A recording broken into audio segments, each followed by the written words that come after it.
ሰላም ጤና ይስጥልኝ ክቡራትና ክቡራን እንዴት ናችሁ? በመጀመሪያ ዛሬ እጅግ በጣም ደስ የሚል በዓልን እያሳለፍን ነው። የክርስትና እምነት ተከታዮች በሙሉ እንኳን አደረሳችሁ ለልደት በዓል ማለት ነው። በዓሉ የሰላም፣ የፍቅር፣ የበረከት፣ የለውጥ፣ የስኬት፣ የመትረፍረፍ ያደርግላችሁ።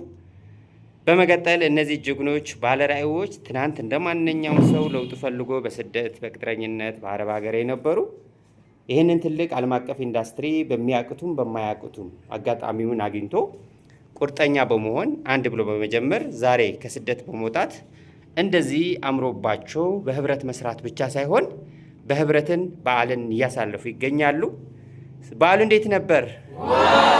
በዓሉ እንዴት ነበር? እንኳን አደረሳችሁ።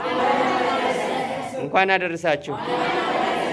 እንደምታዩት እጅግ በጣም ደስ የሚል ቤተሰብነትን፣ ፍቅርን፣ አንድነትን፣ መተሳሰብን፣ መከባበርን የተሞላበት ትልቅ ቢዝነስ ነው እየሰራን ያለ ነው። ምናልባት እየሰራችሁ ያላችሁ ጀግኖች በጣም እድለኞች ናችሁ። ቀጣይ ደግሞ እናንተም ከቅጥረኝነት ከስደት በመውጣት አብረን በመስራት ብቻ ሳይሆን አብረን እንደዚህ አይነት ቤተሰብነት በዓል እንደምናሳልፍ እርግጠኛ ነኝ።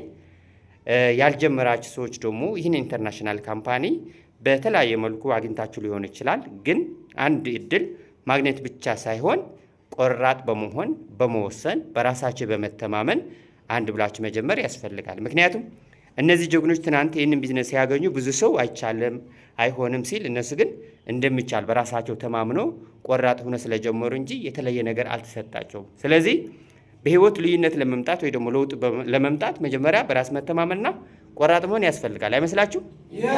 አይመስላችሁም? እናንተ ቆራጥ በመሆን የምትፈልጉትን በራሳችሁ ተማምናችሁ በመወሰን እዚህ ደርሳችኋልና ነገ ደግሞ ለበርካታ ሰዎች የለውጥ ምክንያት እንደምትሆኑ እርግጠኛ ነኝ። በዓሉ ደስ በሚል መልኩ ስላሳለፍን እንኳን ደስ አላችሁ፣ እንኳን አደረሳችሁ። እናመሰግናለን።